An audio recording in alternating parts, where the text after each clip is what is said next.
تیسرا جھوٹا دفاع وہ کرتے ہیں، وہ کہتے ہیں کہ جی صحابہ کرام نے یزید کی بیعت کر لی تھی، تو آپ کو کیا مسئلہ ہے؟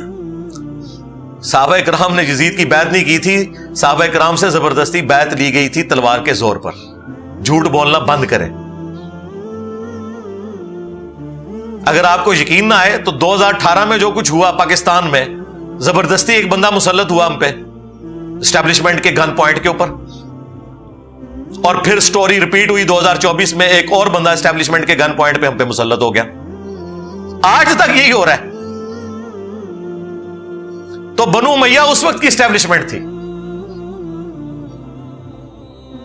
تلوار کے زور پہ سب کچھ ہوا۔ نہیں یقین آتا بخاری شریف کھول لیں، صحیح بخاری میں 4827 نمبر حدیث ہے، مروان بن حکم مدینے کے ممبر پہ مسجد نبوی پہ حضرت معاویہ رضی اللہ تعالیٰ عنہ کی طرف سے گورنر بن کے اناؤنسمنٹ کر رہا ہے خطبے میں کہ اللہ تعالیٰ نے امیر المومنین کو یہ بات سجھائی ہے، وہ امت کے وسیع تر مفاد میں، یعنی کہ اے میرے عزیز ہم وطنوں، وہ امت کے وسیع تر مفاد میں اپنے بعد اپنے بیٹے کو خلیفہ نامزد کرتے ہیں۔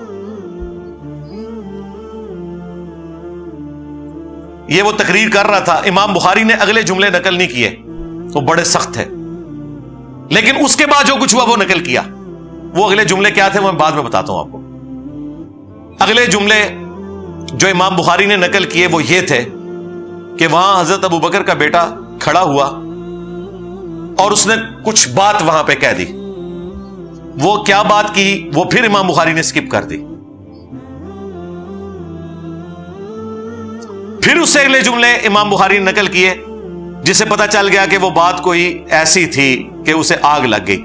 مروان نے کہا گرفتار کرو اسے، پکڑ لو اس کو۔ وہ فوراً سے مسجد نبوی میں ایڈجسٹنٹ جو حجرہ عائشہ تھا جہاں ان کی بہن موجود تھی وہاں داخل ہو گئے۔ اور یہ پاکستان کے کیس میں جو سگا بھائی ہے نا، یہ وہ تھے، یعنی حضرت ابو بکر کی وہ بیوی جو حضرت عائشہ کی والدہ تھی، وہی ان کی بھی والدہ تھی عبد الرحمن بن ابی بکر کی۔ یہ سگے بہن بھائی تھے۔ ان کے پاس چلے گئے۔ اب ظاہر مروان یہ کام نہیں کر سکتا تھا، مسلمانوں نے پھر احتجاج کرنا تھا کہ یہ کیا حرکت کر رہے ہو۔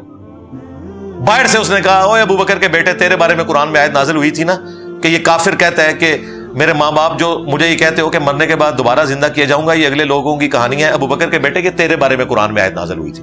توبہ توبہ۔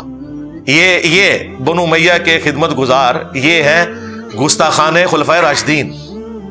جب اس نے یہ بات کی تو سیدہ عائشہ اندر تڑپ اٹھی، انہوں نے کہا اسکت، خاموش ہو جا، آل ابی بکر کے بارے میں کوئی قرآن کی آیت نازل نہیں ہوئی سوائے جو میری برات میں سورہ نور کی آیات نازل ہوئی تھی جب مجھ پہ جھوٹی تہمت لگائی گئی۔ بخاری میں اتنا آتا ہے، المستدرک للحاکم میں اور المعجم الکبیر طبرانی میں اور باقی کتابوں میں اس روایت کی فلنگ ان دا بلینکس موجود ہے، جو اللہ کے فضل سے حافظ ابن کثیر نے سورۃ الاحقاف کی آیت نمبر 17 جو کوٹ کی تھی مروان نے غلط، اس کے کانٹیکسٹ میں وہ سارے ترک ایک جگہ جمع کر دیے ہیں، لہذا بریلوی دیوبندی اہل حدیث تینوں کو کوئی اعتراض نہیں ہوگا۔ وہ فل ان دا بلینک یہ تھی کہ اس وقت مروان نے یہ کہا کہ ابو بکر نے بھی تو عمر کو خلیفہ نامزد کیا تھا نا، تو حضرت معاویہ اپنے بیٹے یزید کو بنانا چاہتے ہیں۔ دیکھو کیا ان کی اینالوجی دیکھیں، تو وہ اس پہ حضرت ابو بکر کا بیٹا کھڑا ہوا تھا، کیونکہ ظاہر ہے اس نے کہا کہ بنانا تھا تو مجھے بناتے ہیں نا، مجھے تو نہیں بنایا، تو کون سی مشرق سے اٹھا کے مثال مغرب میں پھینک رہا ہے۔ اور جو کہا نا اس نے کچھ کہا امام بخاری نے، وہ یہاں ہے کہ انہوں نے کہا کہ تیرا امیر المومنین معاویہ سیدھی طرح کہہ ابو بکر اور عمر کے راستے پہ نہیں چل رہا، وہ کیسر و کسرا کے راستے پہ چل رہا ہے۔ اب یہ بہت بڑی گالی تھی ان کے لیے تو، کہ وہی جو ہے وہ بادشاہت آ گئی یہاں پہ۔ اس پہ پھر اس نے کہا پکڑو انہوں۔ اور حجرے میں اما عائشہ کے اور الفاظ تھے جو امام بخاری نے نقل نہیں کیے، وہ یہ تھے کہ مروان تیرے بارے میں نبی الاسلام نے فرمایا تھا کہ حکم پہ لعنت، اس کی اولاد پہ لعنت، تو اپنے باپ کی پش میں تھا جب باپ بیٹا دونوں پہ اللہ کے نبی نے لعنت فرمائی تھی۔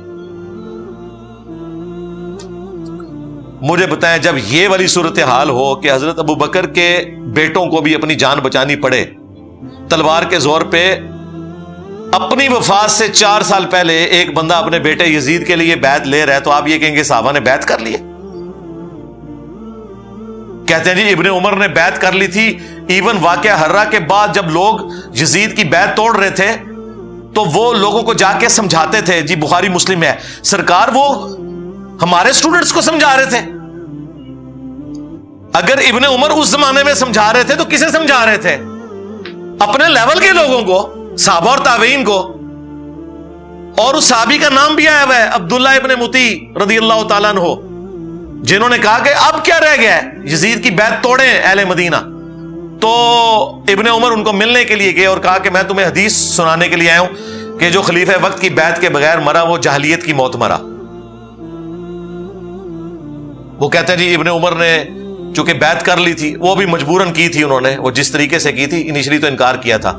دوسرا، ابن عمر جب یہ بات کر رہے تھے تو وہ یہ بھول گئے کہ حضرت علی کی بیعت تو ابن عمر نے خود نہیں کی ہوئی تھی، تو اس وقت وہ جاہلیت پہ تھے. یہ لاجیکلی ان کی بات درست نہیں تھی، ورنہ تو خود اس فتوے کی زد میں آ رہے تھے. ہم تو عبداللہ ابن مطیع اور باقی لوگوں کے ساتھ ہیں، ابن عمر کا یہ موقف غلط تھا. اور پھر دیکھیں ابن عمر کے ساتھ اسی بنو امیہ نے کیا کیا، صحیح بخاری میں ہی موجود ہے.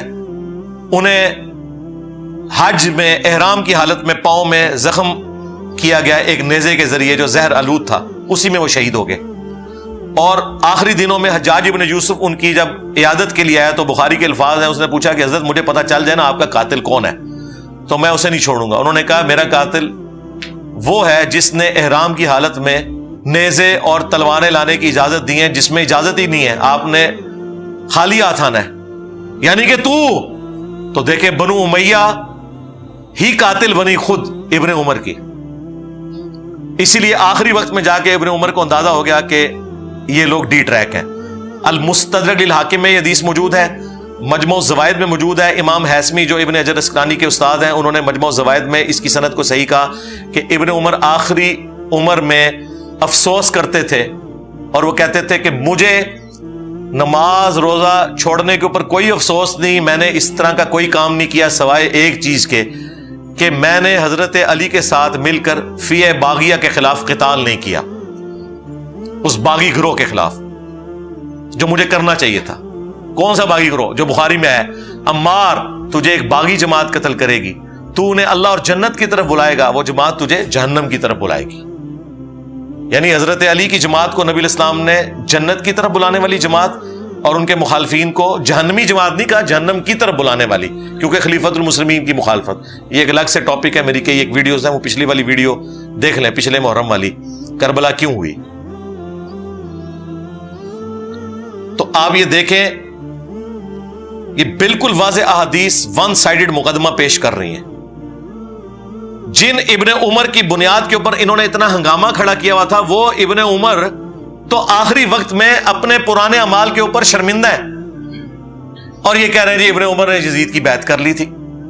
جو مخالفین تھے ابن عمر کے وہ بھی صحابہ اور تابعین تھے، ان کی رائے کا کوئی احترام نہیں کرتے. یعنی میٹھا میٹھا ہپ ہپ تے کوڑا کوڑا تھو تھو، اسی کے اوپر کہا جاتا ہے. اسی کانٹیکسٹ میں بخاری میں ایک حدیث ہے، حضرت عمر نے پہلے ہی پیش گوئی کر دی تھی، 6830. حضرت عمر نے جب آخری حج اپنا کیا، اس کے بعد ان کو اگلا سال نصیب نہیں ہوا، تو وہاں منا میں حضرت عمر تک کسی نے یہ بات پہنچائی کہ لوگ یہاں چیما گوئیاں کر رہے ہیں کہ جب عمر مر جائے گا تو ہم فلاں شخص کو اپنا خلیفہ چن لیں گے. حضرت عمر کو اتنا غصہ آیا، انہوں نے کہا میں ادھر ہی خطبہ دوں گا کہ مسلمانوں کے مشورے کے بغیر انہوں نے پہلے ہی طے کر لیا کسے خلیفہ بنانا ہے. تو عبد الرحمن بن عوف نے کہا کہ حضرت یہاں ہر طرح کے لوگ آئے ہیں، آپ مسجد نبوی میں جا کے خطبہ دیں. یہ چند لوگوں کے سامنے بات ہوئی ہے، آپ اس کو عام نہ کریں. اور میں دعوے سے کہتا ہوں کہ اگر یہ یوٹیوب پہ کلپ آیا ہوتا نا اس زمانے میں تو حضرت عمر نے اسی ٹائم یوٹیوب پہ کلپ اپنا چڑھانا تھا، ریپلائی ٹو کر کے. خیر مدینہ شریف آئے، ابن عباس کہتے ہیں کہ میں ممبر کے اتنے قریب تھا کہ میرا گھٹنا ٹچ کر رہا تھا اور میں ساتھیوں سے کہہ رہا تھا آج حضرت عمر نے پھٹے چک دینے نے، بڑے غصے نے، اور بڑا لمبا انہوں نے خطبہ دیا. اس میں یہ بھی الفاظ تھے کہ دیکھنا ابو بکر کی خلافت جس طریقے سے منعقد ہوئی وہ کیٹاسٹرافک کنڈیشن تھی، مستقبل میں اسے دلیل نہ بنایا جائے. یعنی حضرت عمر مانتے تھے کہ اس طریقے سے حضرت ابو بکر کو خلیفہ نہیں چنا جانا چاہیے تھا. لیکن وہ سعد ابن عبادہ اور جو باقی معاملات ہوئے سقیفہ بنی ساعدہ میں، وہ الگ سے ایک ٹاپک ہے. انہوں نے کہا کہ یہ مستقبل میں دلیل نہیں ہوگی، مسلمانوں کے مشورے کے بغیر کسی کو خلیفہ نہ چننا. حضرت عمر بھی حضرت ابوبکر نے صحابہ سے مشورہ کر کے، صحابہ نے کہا تھا کہ آپ نامزد کریں، اس کے بعد مشورہ ہوا ہے، یہ زبردستی مسلط نہیں کیا گیا. پھر حضرت عمر نے تو 6 رکنی کمیٹی بنائی، کیونکہ ان 6 سے بہتر لوگ کوئی نہیں تھے. بخاری میں موجود ہے، یہ 6 لوگ وہ ہیں جن سے رسول اللہ اپنی وفات تک راضی رہے. تو سیدنا عمر رضی اللہ تعالیٰ عنہ نے کہا کہ حضرت ابوبکر کی خلافت کو دلیل نہ بنانا، یاد رکھنا جب بھی مسلمانوں کے مشورے کے بغیر کسی کو خلیفہ چنا گیا تو اس کا انجام قتل و غارت ہوگا. یہ قتل و غارت ہوئی ہے. یہ کہتے ہیں جی یزید خلیفہ وقت تھا تو حضرت حسین نے بغاوت کی ہے، نعوذ باللہ. جو خلافت قائم ہی نہ ہو اس کے بارے میں یہ کہنا اس کے خلاف خروج ہوا ہے. یعنی مزارات جو بنانا ہی حرام تھے اسے کہنا کہ مزارات شہید ہو گئے. مزار تو شہید نہیں ہوں گے، وہ بنانا ہی حرام تھے. مسلم شریف میں حدیث میں تمہیں منع کرتا ہوں قبروں کو پکا کرنے سے، قبروں پہ عمارت بنانے سے اور قبروں پہ بیٹھنے سے. مجاور بن کے بیٹھنا بھی حرام ہے، ویسے بیٹھنا بھی حرام ہے. لہذا یہ کانسیپٹ بالکل کلیئر ہے.